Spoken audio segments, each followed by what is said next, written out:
Hi everyone, thank you for coming to week 4 of our virtual event series. I'm Hayley, the marketing manager of Nexus Fostering, and this is my colleague Emma, who's the deputy area manager of our Anglia team. And this week we're here to talk to you about parent and child fostering. So it's a relatively unknown type of fostering. However, it's one of the more in-demand referrals that we get from the local authority. So I will hand you over to Emma. Thank you, Hayley. Hi, everybody. Welcome. Thank you very much for giving up your time. So today I would like to give you a little bit of an oversight and an introduction into parent and child fostering. So just to let you know a little bit about parent and child fostering. So actually the need is incredibly high for P&C. So that's what we call parent and child. The need is incredibly high in terms of actual providers across the country who are able to offer this provision. So hence why we wanted to talk to you a little bit about it today. So is it all right to have the first slide, please, Hayley? Perfect. So a parent and child placement is it's actually incredibly complex, but it also is what it says on the tin. So it is about an infant coming into a fostering arrangement with a set of foster carers, with a parent or someone who's got the care of that child. So to give you a little bit of a legal background, we've got some indicators on the screen here. Now, what I've tried to do is to put them in the order which actually is most common. So the first one that I'm going to talk to you about is generally what we see in the need for parent and children at this moment in time. So the first one is that the parent coming into a fostering arrangement is an adult and their child is looked after by the local authority, and that's via court direction. Number 2, we have a young mum or a young daddy under the age of 18, and they are also looked after by the local authority along with their child. Now, the third one, the parent is an adult or under 18, and the local authority has taken the view that the child is being cared for by their parent and does not need to be looked after. So that and I can only talk about my kind of 7 years within the fostering arena. So that is the most rarest scenario to come across. I have worked with a young mummy and their little person. No threshold was met for legal proceedings, but actually they were working voluntarily with the local authority. It could be seen that this little family was very much in need. They had an issue in their home with an infestation, and actually what the local authority were able to do was to provide a placement which just really supported and gave a roof really essentially for a young mummy and their little person, whilst the local authority absolutely practically supported all of the things that needed to be addressed within the home environment. Lovely. So in terms of the process, thank you, Hayley. So what happens is when a local authority identifies a need for a parent and child placement, what they need to do is they need to bring together a very informed referral, which is what we receive as a fostering agency in terms of the information that we need to consider, because actually matching for us at Nexus is hugely important and crucial. And in terms of parent and child, we not only have a little person to think about, but quite often we also have an adult who is going to have their own needs. So actually you almost then have a trio of different arenas to really think about what's going to work. So we receive that information from the local authority. Now, hopefully what that should include is an overview of the parent's needs. It needs to include an overview of the infant's needs. And I do use the word infant, but I guess to offer you as much information as possible, actually, we may well be receiving a referral for a parent and child placement prior to a little person being born. So when we say that the parent and child need is vast, it really, really is. So that need can quite often begin prior, when a baby is in vitro, is in mummy's tummy, and actually they've identified that need already. However, it's not that unusual to also receive parent and child referrals for toddlers. So apologies if I jump a little bit, but it does go kind of all over the place really. So just to bring that back. So we as an agency, we've received the referral. That's letting us know information about the infant or unborn infant at times, and that parent that they're looking for, and that the local authority are very clearly saying, we need to offer an opportunity for this parent to be able to care for their infant with as much support as possible. And for me, that's what's really positive about parent and child, actually, to be able to offer out an environment with advice, mentoring, scaffolding, really practical support, whilst also offering a roof and love and kindness really to an adult, is a really, really positive opportunity to be able to offer young parents who actually may not have been able to offer out that opportunity in terms of caring for their child. So we as an agency, we received all of that information. Then we really need to start thinking about the carers that we have on our vacancy list who are able to offer parent and child. And that's a process that we call matching. Now, matching is not a process which is specific to parent and child. Matching is something which is hugely crucial to us right across the board. But actually, we need to really start thinking at that point when we receive that information, what parent and child foster carers do we have, and where are the strengths and where are the compatibilities in terms of how can these foster carers really, really support this young parent through, and what can they do? I think it's important, Emma, to say kind of start at that beginning bit of kind of why sometimes why they're coming into care is actually that they might have, they might be in an unsafe environment, or it might be that they might not have had the best parenting themselves.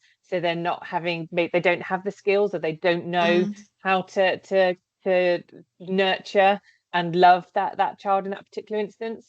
Absolutely. I think that's an incredibly key point. There are so many barriers out there for parents at this point in time. We have massive financial restrictions. We have vulnerable children who've developed into adults who haven't had that positive impact. They haven't had that one person to be able to guide them and to say, we have scenarios where adults have managed to get themselves into relationships which aren't necessarily healthy. So there's a vast variety, and we'll go on to talk about some of those vulnerabilities in a little while, really, which can contribute to why a parent has ended up in that situation.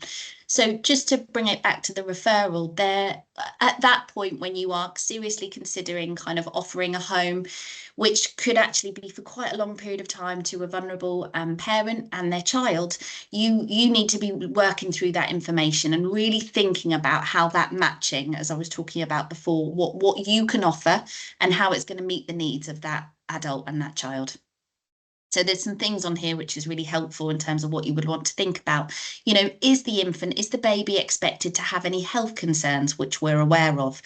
If it's a possibility point of matching and baby hasn't been born, we would want to support you to be at that discharge planning meeting for baby.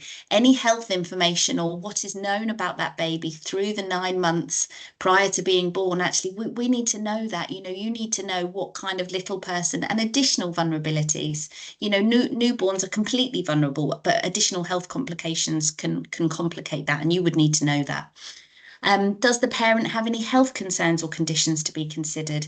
Having a child for any adult is one of the most vulnerable times of our lives as a mother, as a father. Your first child, you are thrown into that arena.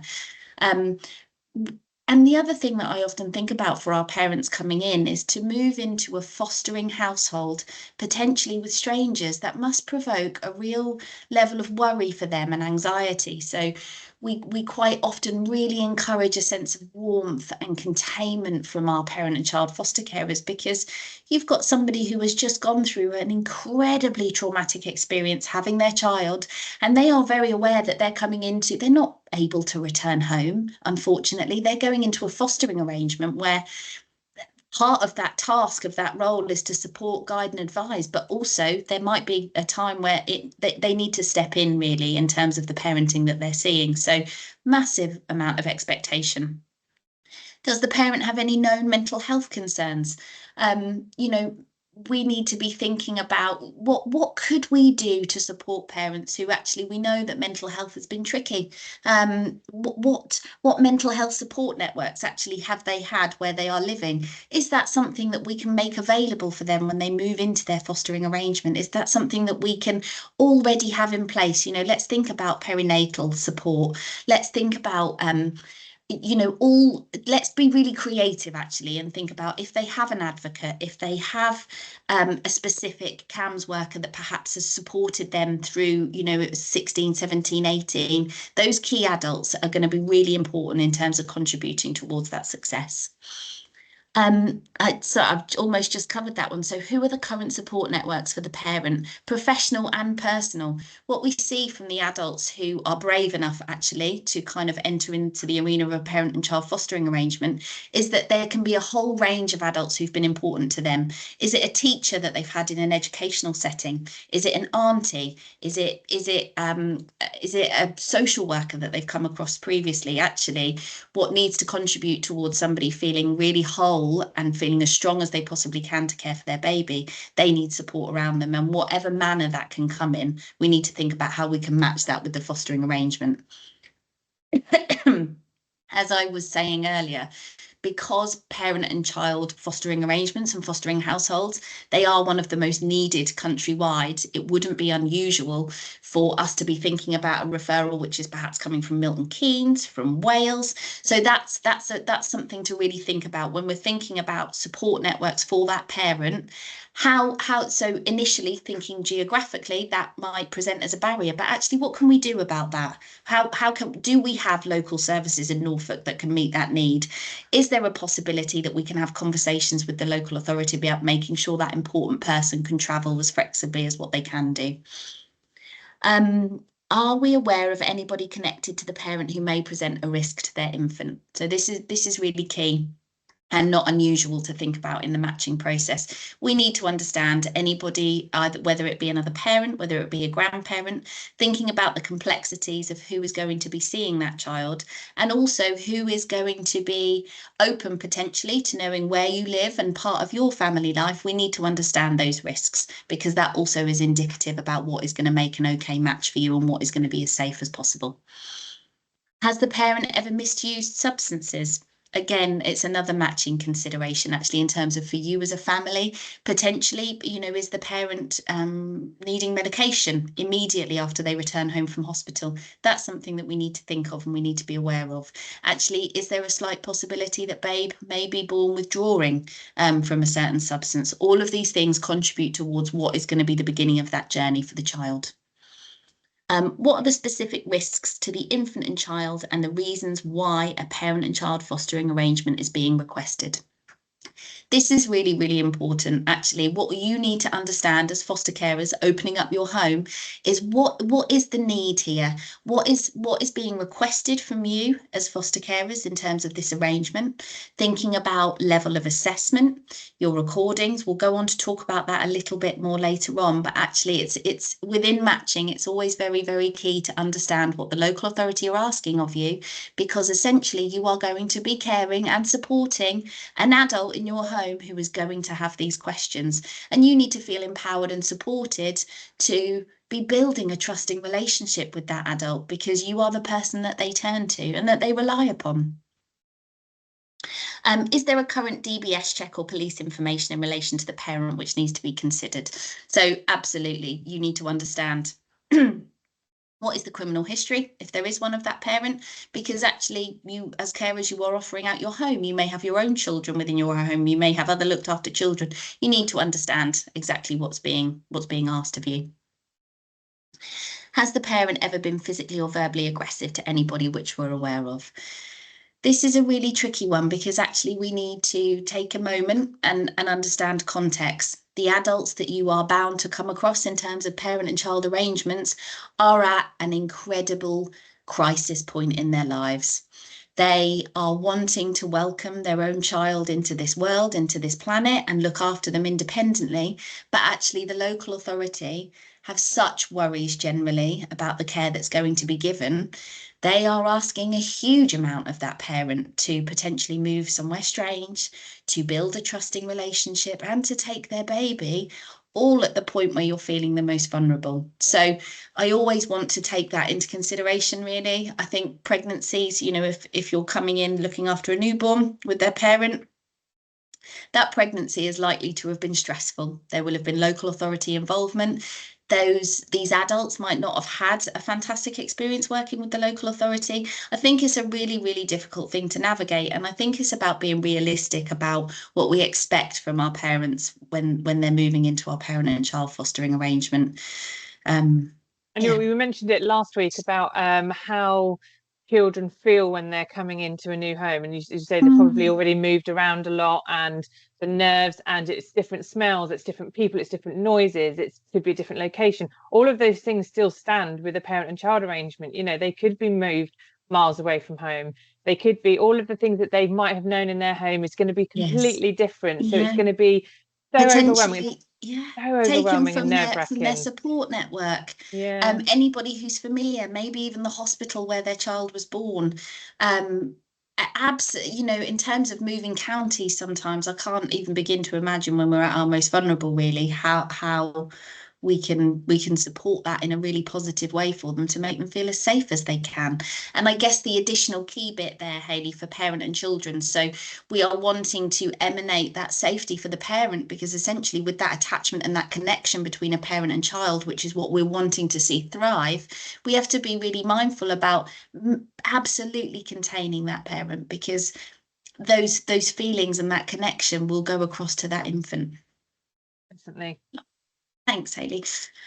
So what next? So if we have received a referral and we have met with the social worker and we have answered those questions and around the needs that we're going to see, and we feel comfortable that actually this is something that we would like to progress with and we would really like to offer that support, we then get into the realms of placement planning.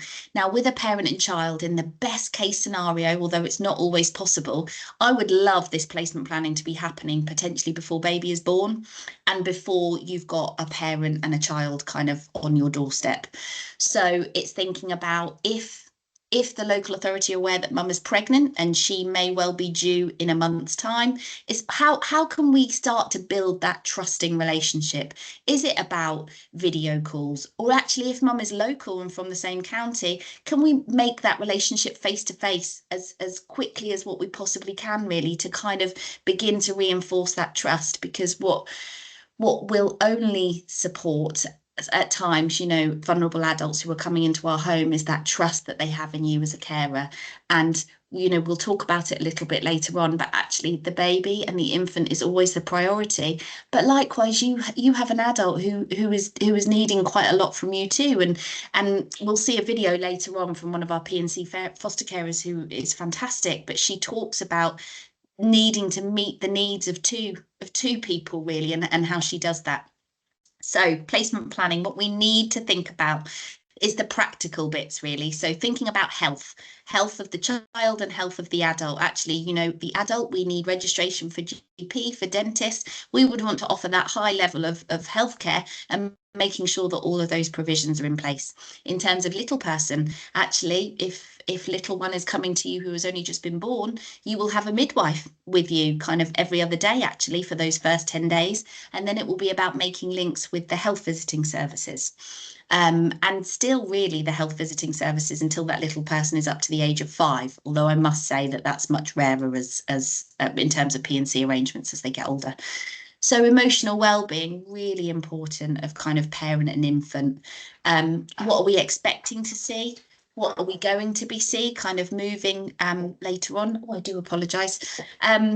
And how those kind of emotional needs are going to be met, whether that is again through the health visiting service, whether that is through the GP, whether that is through some local mental health charities. It's really thinking about that and thinking about how we are going to nourish that emotional relationship and attachment between the adult and the child. There are some grand services out there, you know, perinatal, there's some great opportunities. Family contact is really, really important.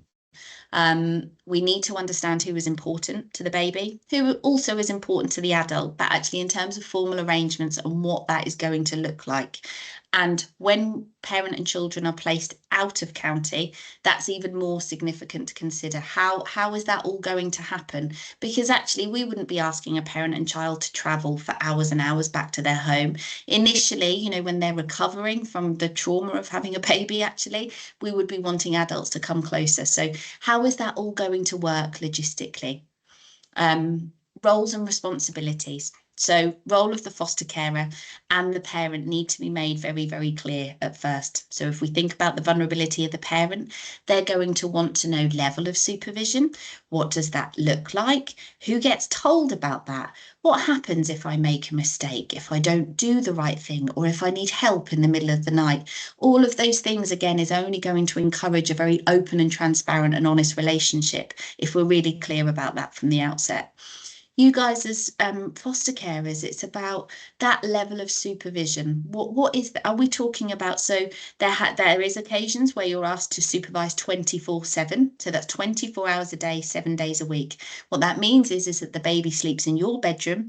But in terms of upskilling the mum or the dad, they are going to be with you every 3 hours in the middle of the night feeding baby. So, and also as the foster carer, much smaller things that we need to think about. So is there a monitor needed? Is there a video monitor needed? The expectations upon you as a carer, what have the vulnerability shown us before this situation has come to be, and what is it that the local authority need to see differently really to result in a different outcome? Because actually the most positive outcome that we would want to support as a parent and child fostering arrangement is about that parent and that child moving home and being supported in a transitional environment so that they can go home and care for their baby independently.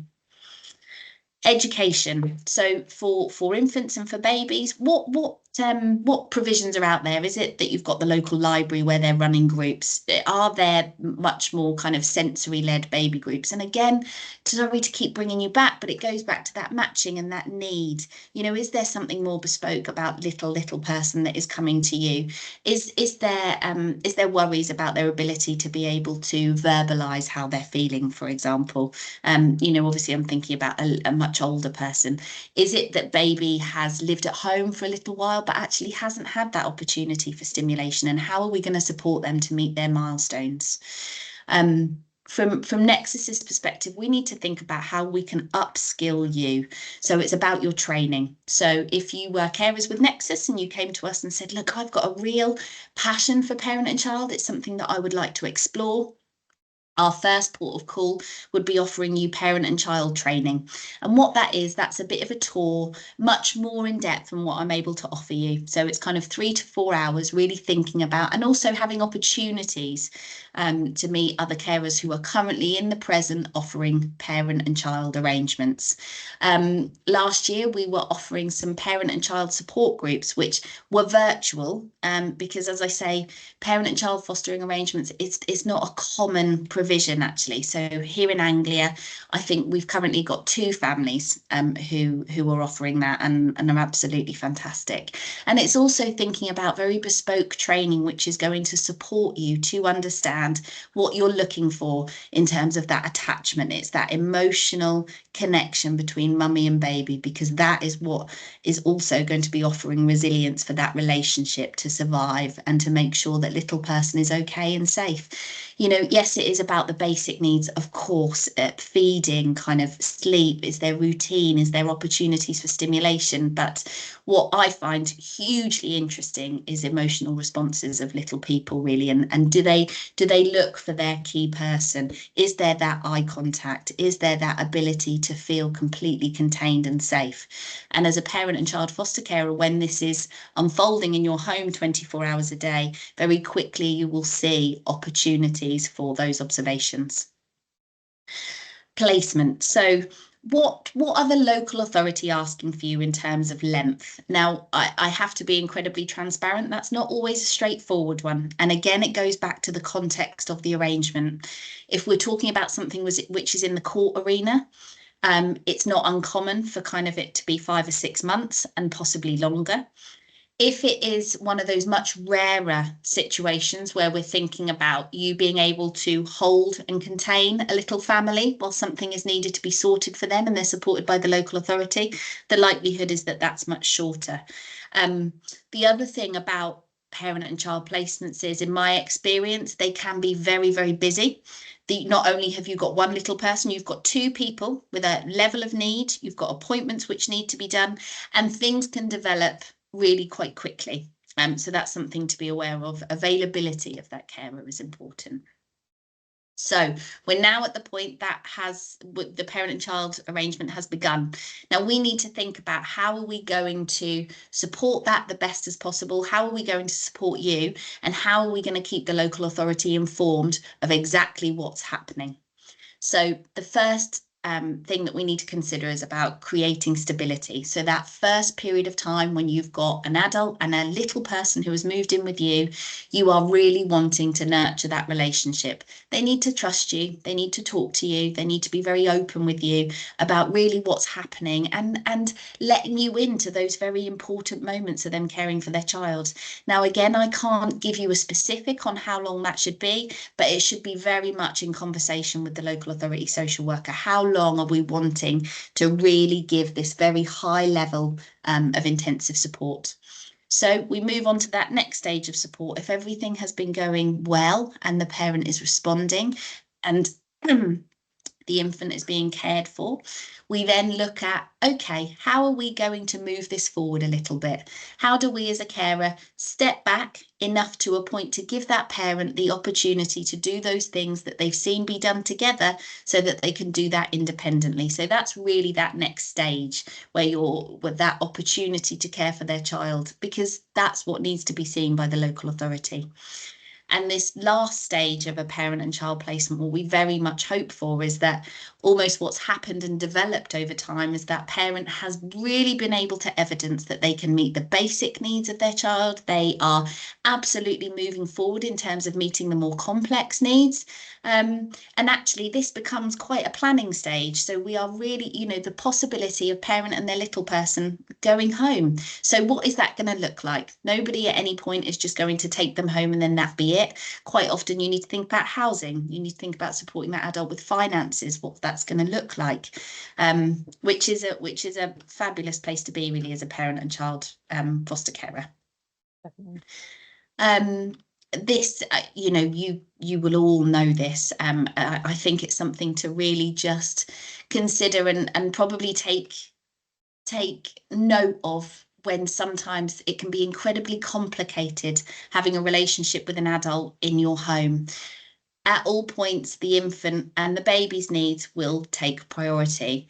And I have worked with vulnerable parents who at times can really struggle with that. And as a carer, that can place you in quite a complicated position. And it's something which is a very skilled art in terms of navigating, because you are meeting the adult's needs, but actually you are empowering them to acknowledge, yes, we care for you. Yes, we've got you, but actually, do you know what? The most important thing in the world is your little person. And I'm going to help you do that, but there might be times when I need to step in because you're not doing it in a way that I need you to. And actually, this is how it's going to be.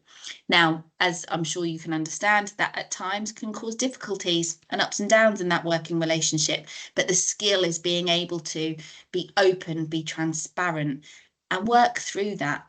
Parent and child arrangements don't come without conflict, because I would say we're all human, and you've got a parent who has got the very best interests at heart of their little person, but hasn't always got the skills. So yeah, the infant absolutely needs to take priority. So whilst you've got a parent and child living with you in your home, really becoming part of your day-to-day living, really, whether that be with your own children or other commitments, it's highly likely that there will be an assessment happening, which is called a parenting assessment. Now, more often than not, that is completed by the local authority social worker. So thinking about the assessment, it will be based around the needs of the infant and how they are being met by the parent. Now, what's really key for me to point out is that your carer recordings are absolutely crucial. They are for all children, but for parent and child arrangements, when somebody externally to your home is doing an assessment, it's normal practice for all of your recordings on a regular basis to be passed to the local authority. Now, again, right from the outset, you've got a parent thinking, someone's writing a report on me, and that report is being sent to the social worker. You might be working with a parent who's got a poor relationship with their social worker, so that's difficult and that's complicated. But actually, when you're working with a parent and saying right from the outset, right from that placement planning meeting, This is how it has to be. And what I found to be good practice is when we have our carers who are on a really regular basis, they're sharing their records with that parent because they've lived it, they've got ownership over it, and they've seen it and they've known it. But as I say, that information gets fed through. And I think, sorry, Emma, I think on Yeah, that, I go think for it. it's really good to see the progress of that. So once, if a Absolutely. parent is looking at something, whether that's 6 months' time, 3 years down the line, when they're together with their family in 10 years' time, they can see where they've come, can't they? They can see the Definitely. transition, they can see the help and the support they've received right at that front end compared to where with they are, with the toddler going to school, starting school, or whatever that looks like. But for them, as a parent and for the foster carer, it's really that the recordings also act as as you can visually see the progression that as a parent has Definitely, made. as a narrative, absolutely. And I think it's also about us as a collective professional group thinking, is there something that we're missing here? Actually, nothing about parent and child arrangements or fostering actually is exactly the same all the way through. So I always find that the recordings are an opportunity to go, are we missing something? Is there a need that's not quite being met? Actually, mum or dad or whoever that kind of caregiver is in that situation, they've not been doing so great for a week. It makes us curious, what's that about? Are they struggling with something? So it's really, really helpful. And as Hayley it made reference to, at some point for that child in their future, whether they live at home or whether they don't, what a narrative to be able to access should they choose of what those early days look like. And I also need to share that actually recordings can be requested for court. So in relation to children who are in court proceedings, they would ordinarily go to all parties involved in the court arena. And we need to be responsible for what we're sharing and what we're assessing and what we're saying. Thank you, Hayley. I did touch upon this earlier on. Good enough parenting. So having an adult in your home with their infant that adult may have been parented in very, very different ways. It's about working together and trying to work out what is the right kind of parenting for that child and what is good enough, because everybody has different capacities, everybody has different skill sets, but it's about trying to work as a team together to make this scenario as good as we can with the skills that parent has. So as I say, it's hard to define, understanding that each individual's approach will have different expectations. We are all human and we have our own lived experience. As a parent and child foster carer, you will have had your own lived experience. It might be that you've raised your own children. So it's trying to bring all of that knowledge together and work out what's going to be right for that little person in your care. Transparency and honesty when it comes to any kind of fostering and placement. It's really about flying that flag. And that does result in difficult conversations at times. But actually, what can come from those difficult conversations is real progression, ultimately for the infant who is the priority. Something for you all to consider. Managing risk is crucial. The foster carer being clear in their decision about making when they feel they do or do not need to intervene and why. So I'll give you a little bit of context around that.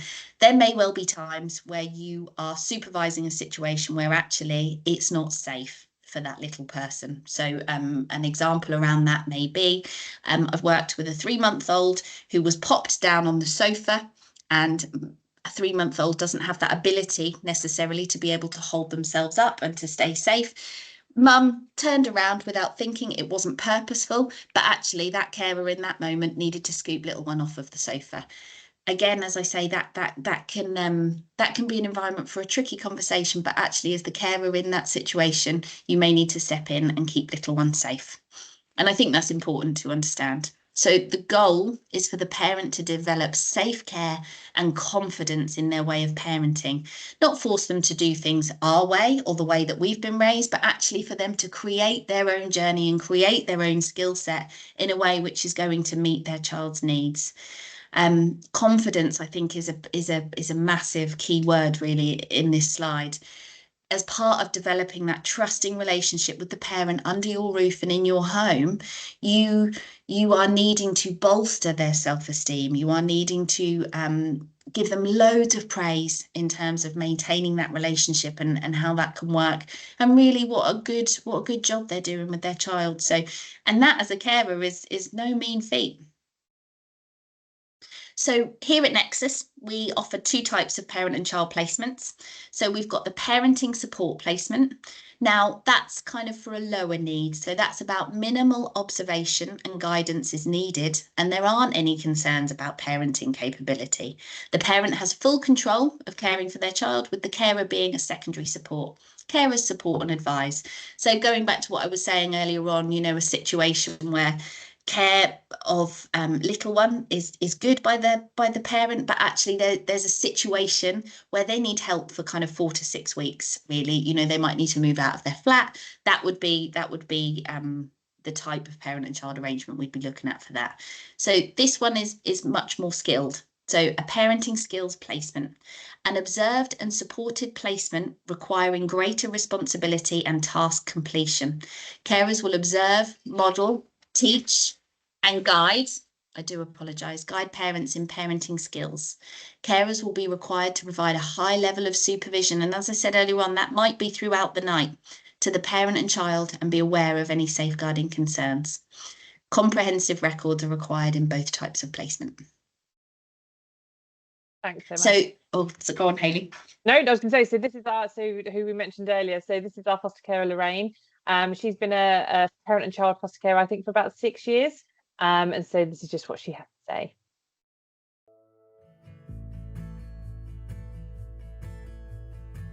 Hi, I'm Lorraine. Been fostering for Nexus for 4 years with my husband Nick and my grown-up children. My last placement, I think, although it was a negative ending, the fact that Mum messaged me to say thank you for everything I've done, and she would always remember it and always be really grateful for giving her the chance. The fact that they're older, they're adults and they're not in care themselves, so they find coming here, they don't want to be here. They know why they're here, but they're reluctant to be here, to be told how to parent their child. So yeah, mainly that. But once they settle and they realise that we're on their side, it's fine.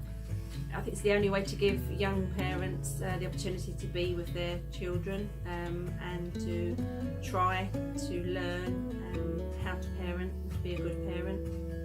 There are places out there apart from us that can do that for them. Be very open-minded, not judgmental.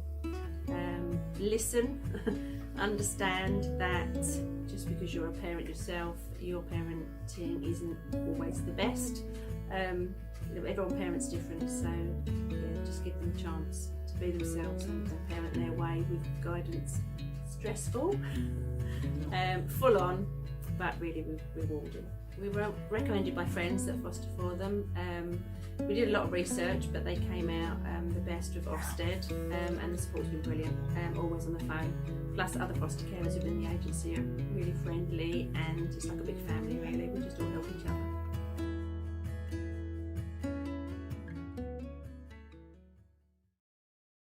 And I think she mentioned a good point there about where else would they go? Without the parent and child supervision from a foster carer, where would they go? So that's a really good question. So there are residential assessment settings that are available countrywide. I wouldn't say that there are many. I can think off the top of my head, I think there might be 2 in Norfolk. But actually, that again is kind of what it says. It's an assessment residential setting. So that will have staff members who man that, and it will be much less like a fostering household, really, in terms of comfort and suitability. Thank you, Emma. So please, if you've got a question, please use the Q&A function. We're here to answer your questions. We've had a few through. So how old can the child and or parent be in this kind of arrangement? Really grand question. So actually, in terms of the parent, completely open. As I said at the beginning, actually, it might be that our parent is under the age of 18, most likely to be an adult, and that can go all the way through. So no limit, really.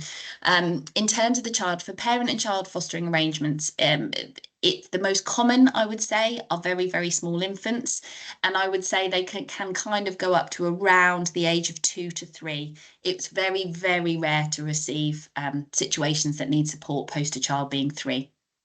And I think mentioned earlier, you can have mum and baby or mum and dad and baby as well, can't Mum you? and dad and baby. I've known mum and siblings, so perhaps a little toddler and then there's another baby on the way. Much more bespoke situations where I've known nanny move in with baby for a short while until mum was available and then mum came in. So it's really as creative as what you can imagine it to be. With regards to the assessment, obviously, so let's just talk about kind of the assessment of the parent. Once the placement ends and they have their kind of parental assessment, give us an example of kind of what happens if that's a good assessment and what happens after that and if it's not.